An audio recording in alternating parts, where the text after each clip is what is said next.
Hey everyone, RJ Stewart here, owner and host of Net Builders 360 and also co-owner of Pro Entity Credit.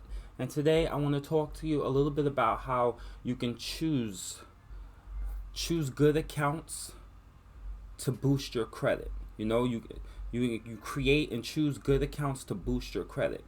Now, here's the thing.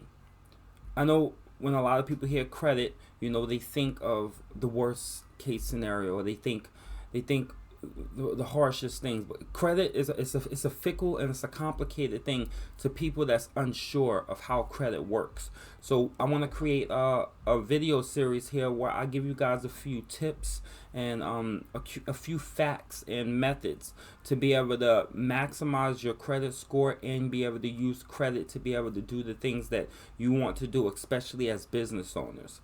All right. So, as you all know, or some of you probably don't know, credit it's $1 billion a year industry, and now the thing is, most of that represents debt for families and individuals who are struggling to get from under it, and that's why we wanted to create this course to be able to help these families that are stuck under debt and individuals and business owners that are struggling to get away from this debt. So, but when handled the right way or appropriately, and a couple of smart decision making and choices that you make, credit can be something that offers opportunities and advancement to anyone who knows how to hone that power. And most people think of credit as how they're able to get a house or a vehicle or loans and other items of value, credit cards.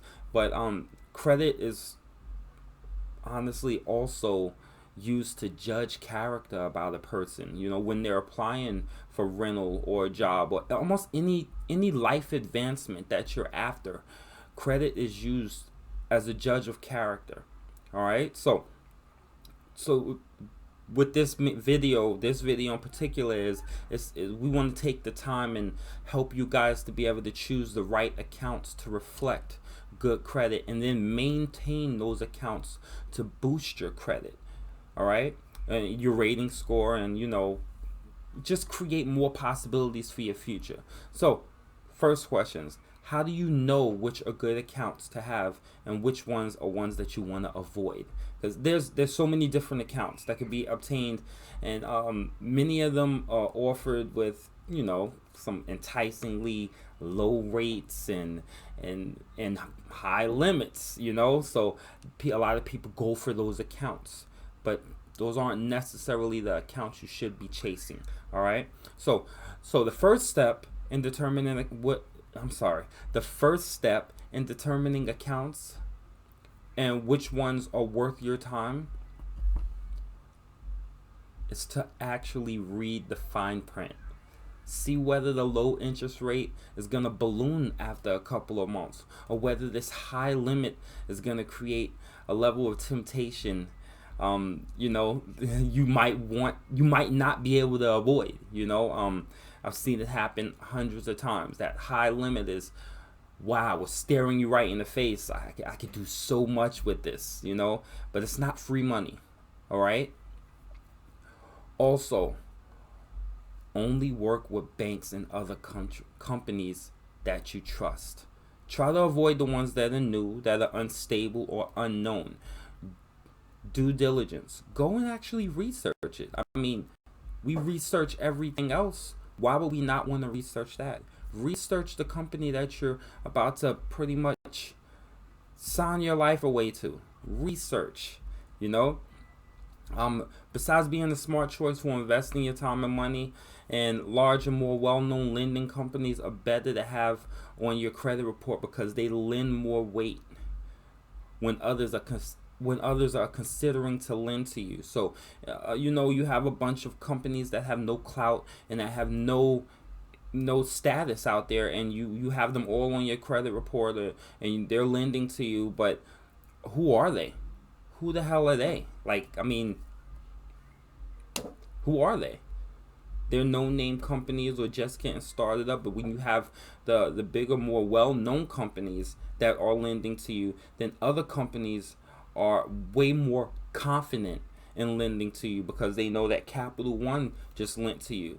So they're like, well, if Capital One took the chance, then why shouldn't I? So good accounts should be smaller ones that you can pay off in full before the due date. Before the due date.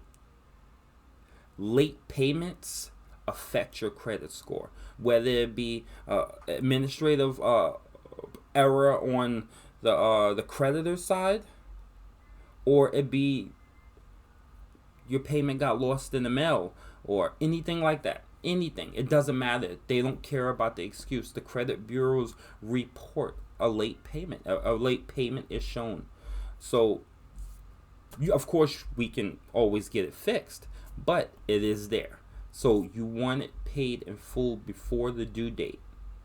All right? And it should be for things that you need, or it should be for things you need. Just don't go crazy, So I don't know who knows what starter accounts are, but I'm going to go into it a tiny bit. I know that's not the topic that we're talking about, but let's just real quick. So starter accounts are those that are small or through trustworthy companies with, let's say, all right, so they have slightly lower standards, I know Capital One, they do offer these, probably, I think it's $300 credit limit, but they're smaller accounts. You can go pick up a couple of groceries, then hurry up and pay it off. It shows a pattern of you making these payments constantly. Those are great for you right there. That's what you're looking for right there. Sometimes you also get jewelry store accounts or store credit accounts like Home Depot and such, or cell phone company agreements, and they're just small accounts. But these accounts are perfect for first-time borrowers or for those recovering from a bankruptcy that essentially have to start all over with credit building. But once you have been given the chance with a small account, it's ultimately up to you to be responsible with it. Make those payments on time and in full each month in order to keep them in good standing and avoid going into debt or financial hardship. All right. The longer a good account is in good standing on your credit report, the higher it can push your credit rating score. So large lenders like real estate or car loans, they like to see that you have a few good solid accounts that you've had for years and you've never been late or defaulted on. This shows that not only can you make smart financial decisions, but that you can also maintain loans and budgeting over an extended period of time, which is going to build their confidence in lending to you, which we talked about earlier. You want to take away any shadow of a doubt that, hey, we can lend to this person. We can lend to them. All right? There's no shadow of a doubt. They have confidence in lending to you. All right? So, regardless of the starter or small account, regardless of whatever starter or small account you decide to go with, take the time, do some research, learn about how small and starter accounts can help you define your credit status and create good credit over time. Through commitment, you can build up your credit, which will reflect on your credit score, which will allow you to be a smart choice for any lender out there that's looking to lend money. All right? And also, you can check us out on proentitycredit.com for more tips and tricks like this and more ways to help you be able to educate yourself in the way that credit works. Once you learn the credit game, you'll become unstoppable. We'll see you there.